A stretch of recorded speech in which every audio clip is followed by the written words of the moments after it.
불법 유탄 차량이 충돌되는 교통사고로 인해 유추학적 골절이 발생했는데 합의는 어떻게 해야 할까? 안녕하세요 여러분, 콩당콩당 보상이야기입니다. 오늘은 자동차 운전 중 발생하는 교통사고 합의 요령에는 무엇이 있는지, 그리고 합의 기간에 대한 내용으로 알차게 꾸며보았습니다.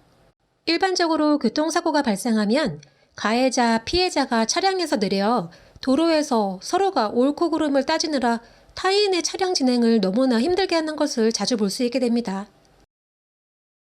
차대차나 차대 사람의 교통사고가 유발되면 일반적으로 사고 당시 가해자, 피해자를 구별하게 되고, 이에 대하여 분쟁이 발생한다면 경찰서에 신고와 사고 접수를 하여 사실관계를 정확히 하는 것이 매우 중요하답니다. 왜냐하면 이러한 부분은 당사자의 가실 범위를 결정하는 요인으로 교통사고 합의 요령 중 쟁점이 되는 중요한 사항에 해당하기 때문입니다. 그러므로 교통사고 발생 시 각 차량의 전면, 후면, 측면 및 파손 부위 등을 최대한 빠른 시간에 사진 촬영 후 당사자 차량들을 타 자동차의 이동에 방해가 없게끔 이동하여 비상 전멸 표시 후 112에 전화하여 경찰에 사고를 접수하는 것이 현명한 방법이라 하겠습니다. 매우 경미한 교통사고의 경우 가해자 및 피해자 서로가 즉시 합의가 잘 이루어졌다면 굳이 경찰에 사고 접수를 할 필요는 없겠으나, 이런 상황이 아닌 이상에는 공적기관인 경찰에 접수 후 교통사고 사실 확인안을 발급받는 것이 해당 교통사고의 사실관계를 정확히 하는 것으로서 교통사고 합의 요령에 있어서 가장 기본이라 하겠습니다. 특히 자동차 대 사람 교통사고는 경찰에 사고 접수하시길 당부드려 봅니다.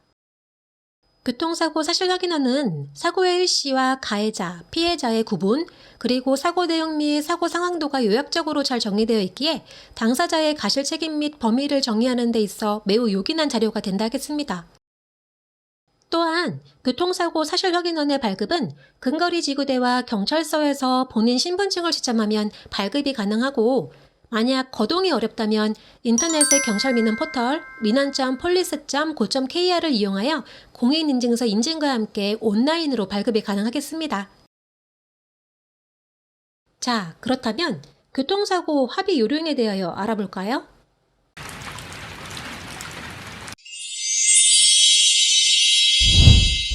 교통사고가 돌출되면 피해자와 가해자가 발생하고, 가해자가 피해자 등에게 자동차 손해배상 보장법 그리고 민법의 불법 행위에 의한 손해배상 책임을 이행해야 합니다.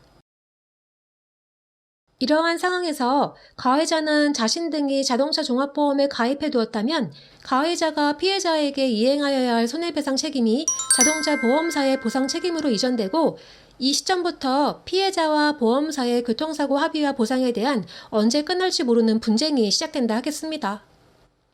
그렇다면 길게 얘기할 거 없이 가장 쟁점이 되는 교통사고 합의 요령을 요약 정리해 보겠습니다. 챕터 1. 형사합의가 필요한 경우.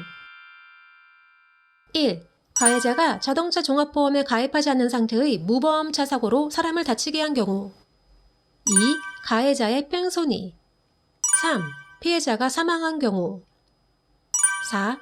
가해자가 12대 중과실 사고를 발생시킨 경우.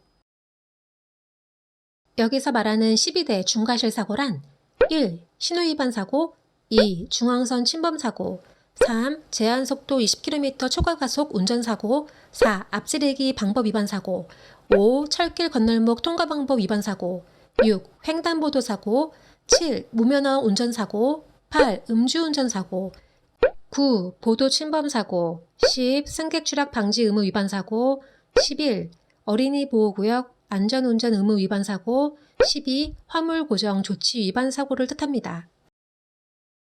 5. 피해자에게 발생한 수상 정도가 고도 중상의 사고인 경우로서 발생한 교통사고로 인해 생명에 지장이 있는 위험이 발생한 경우와 절단장애나 불구 또는 불치, 난치 등의 질병이 발생한 경우를 말할 수 있겠습니다. 다만 교통사고 형사합의는 가해자 의사에 따라서 자신의 형사책임 경감을 목적으로 이행되므로 가해자가 형사합의 의사 및 의지가 없다면 강제적으로 이루어질 수는 없겠습니다.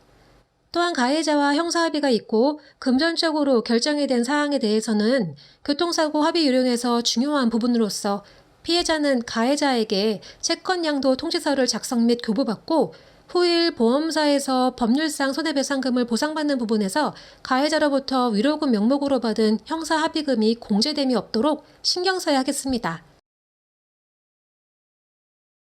챕터 2. 피해자가 다친 정도는 어느 정도인가? 예상되는 후유장애와 향후 추가 수술 유무, 재활, 충분한 치료기간 등 교통사고 합의 유령에 있어 피해자 본인이 다친 상해 부위와 수술 상황, 그리고 잔존할 후유장애 등에 대하여 깊이 있게 고려해봐야 합니다.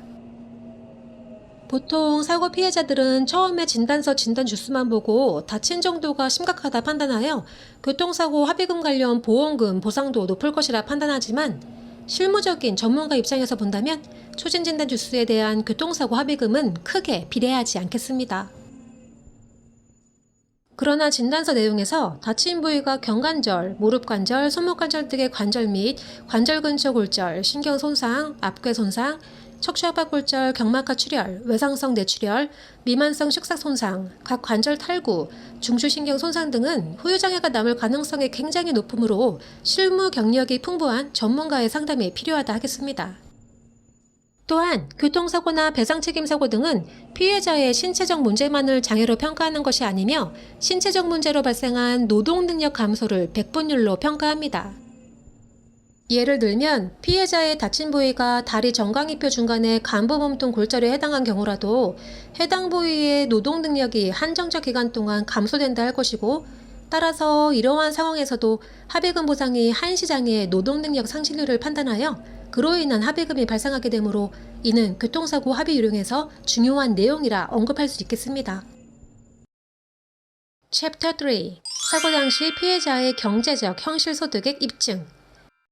교통사고가 발생한 경우 피해자가 4대 보험이 적용되는 급여 생계자인 경우에는 현실소득액 입증이 세법에 따라 명확하게 입증되어 문제가 없다 하겠으나, 그러하지 못한 건설 현장 일용 근로자 또는 자영업자 및 영세사업자의 경우에는 자신들의 실질 월별 소득액 입증에 어려움이 존재하는 경우가 대단히 많을 것입니다.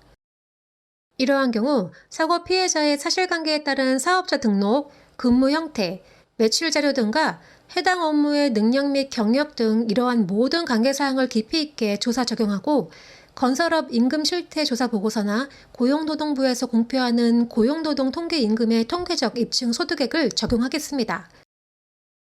사고 당시 피해자의 실질적 현실 소득액 입증은 발생한 손해에 부합하는 정당한 교통사고 합의금 산정의 쟁점 사항이라 하겠고, 다만 사실관계 증명을 위한 입증 책임이 불가능한 경우에는 도시 일용 근로자 임금 등을 기준으로 적용된다 하겠습니다. 챕터 4. 사고 당시부터 피해자가 일할 수 있는 가동연한. 교통사고 합의금 보상 항목 중 핵심인 일시수익액은 피해자의 노동능력 감소로 미래에 얻을 수 있는 금전적 가치의 상실 금액을 교통사고 당시 회계학적 형가액으로 산정하여 보상하는 사항입니다. 따라서 정년에 관한 별도의 규정이 없다면 대법원 전원합의체 판결내에 의하여 만 65세까지를 정년으로 하여 상실 수익액을 계산하겠습니다. 챕터 5. 나에게 발생한 교통사고 과실 비율이 정확한 거야?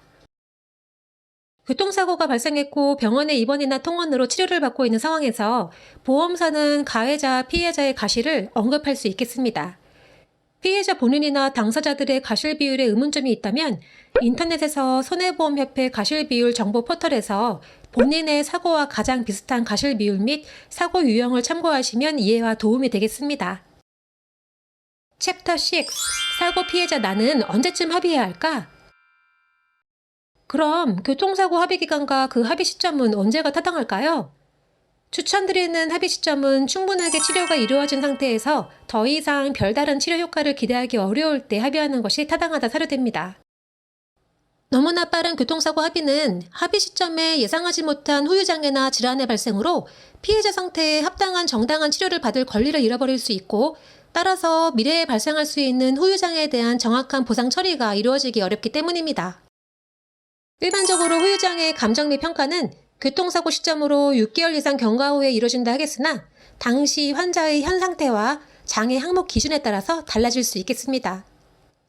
교통사고 합의기간에 대한 청구권 소멸시효는 마지막에 치료 및 지불 보증이 이행된 후 3년으로 정해져 있으니 이 점 꼭 유념하시고 기억하시기 바랍니다. 지금까지 교통사고 합의 유령 합의 기간에 대하여 자세히 알아보았습니다. 교통사고로 불이익 입으시는 분들이 없기를 간절히 바라며 저는 이만 물러가겠습니다. 고맙습니다.